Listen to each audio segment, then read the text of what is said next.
Assalamualaikum warahmatullahi wabarakatuh. Selamat pagi Ananda semuanya. Bagaimana kabarnya anak-anak ibu pada pagi hari ini? Alhamdulillah sehat semua ya. Bu lihat pada semangat semua nih kelihatannya. Ya harus semangat, anak-anak ibu harus pada semangat karena ini masih pagi. Nah, itu Rizka sama siapa? Sama Vika ya? Rizka sama Vika itu ngapain ya di belakang? Oh, ibu kira tadi ngapain. Itu Doni tolong masukin bajunya ke dalam. Tolong rapikan bajunya Doni. Itu Andrian rambutnya besok tolong digunting. Itu kalau tidak itu ibu potong besok. Mau?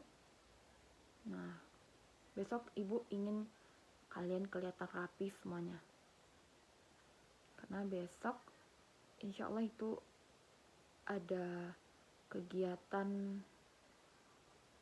observasi sekolah. Nah, baik. Oke ya, sekarang kita masuk kepada pertemuan 8 tentang memimpin perubahan melalui pendekatan. Nah, di sini sudah ada yang belajar tadi malam apa itu memimpin perubahan melalui pendekatan. Ada yang tahu? Atau ada yang sudah belajar tadi malam mengenai memimpin perubahan melalui pendekatan? Tidak ada yang belajar? Nah, baik. Ibu saja yang jelaskan, jadi tolong diperhatikan terkait memimpin perubahan melalui pendekatan. Nah, perubahan dalam sebuah organisasi itu hendaklah disponsori oleh pemimpin organisasi. Kemarin kan Ibu sudah membahas tentang organisasi. Nah, sedangkan bahwasanya dipersiapkan untuk agen perubahan itu sendiri. Nah, jadi dalam memimpin perubahan ini ada 3 macam taktik untuk melakukan perubahan tersebut. Yang pertama yaitu antisipasi change. Apa itu antisipasi change? Antisipasi change itu merupakan antisipasi terhadap kebutuhan perubahan.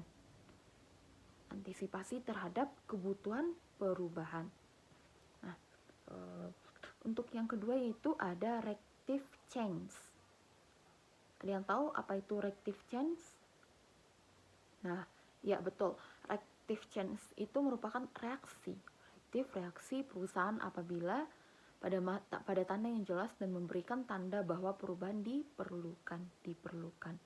Nah, kalian bisa lihat di sini di belakang ini ada Ibu perlihatkan yaitu 3 gaya kepemimpinan. Nah, di sini ada 3 gaya kepemimpinan. Yang pertama, controlling change leader. Yang kedua, facilitating change leadership style. Dan yang terakhir itu self-organizing. Ya, bagus sekali. Self-organizing change leadership self. Nah, selanjutnya pendekatan melalui tahapan. Apa sih pendekatan melalui tahapan itu? Ada yang bisa menjelaskan apa itu pendekatan melalui tahapan? Nah, pendekatan melalui tahapan itu yaitu memandang perubahan sebagai suatu proses yang melalui beberapa tahapan seperti tahap persiapan, tahap pelaksanaan, dan tahap pemantapan. Ya, tahap pemantapan. Nah, yang ketiga itu ada pendekatan konektif. Nah, jadi kan tadi Ibu sudah jelaskan pemimpin memimpin perubahan melalui pendekatan. Nah, sudah Ibu jelaskan ya. Yaitu ada yang pertama yaitu ada pendekatan melalui tahapan, yang kedua pendekatan kultural, yang ketiga pendekatan konektif, yang keempat ada pendekatan pemberdayaan, yang kelima pelajaran bagi pemimpin perubahan, dan yang keenam keterampilan memimpin perubahan, dan yang terakhir yaitu memelihara kepercayaan. Nah, jadi di sini Ibu akan membentuk 7 kelompok. 7 kelompok di sini ada berapa orang? 28. Nah, jadi pas ya, satu kelompok 4 orang. Ibu akan bagi 7 kelompok, satu kelompok itu 4 orang. Nah, jadi tugas masing-masing dari kelompok tersebut yaitu, nah tadi kan Ibu sudah jelaskan, yang pertama ada pemimpin, pendekatan melalui tahapan. Nah, bagus sekali, pendekatan melalui tahapan. Nah, jadi masing-masing kelompok Ibu ingin kalian bikin, tadi kan Ibu sudah jelaskan ada pendekatan melalui tahapan. Pendekatan melalui tahapan ini untuk kelompok 1, kalian bikin makalah pengertiannya, PPT-nya. Lalu untuk minggu depan kita tampilkan tanpa melihat teksnya. Panduannya hanya PPT saja.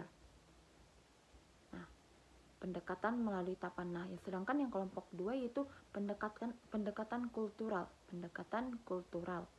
Pengertiannya, makalahnya, PPT-nya itu dibikin ya. Dan yang ketiga itu pendekatan konektif. Nah, untuk pendekatan konektif ini kan terdapat di sana terdapat 6 kekuatan kepemimpinan. Jadi itu termasuk tugas kelompok 3.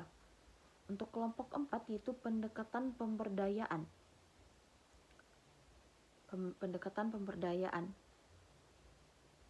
Nah, di dalam pendekatan pemberdayaan ini di situ ada juga perannya. Jadi kelompok 4 harus bikin perannya. Yang kelima apa? Yang kelima pelajaran bagi pemimpin perubahan. Kelompok 6 keterampilan memimpin perubahan, dan yang ketujuh memelihara kepercayaan.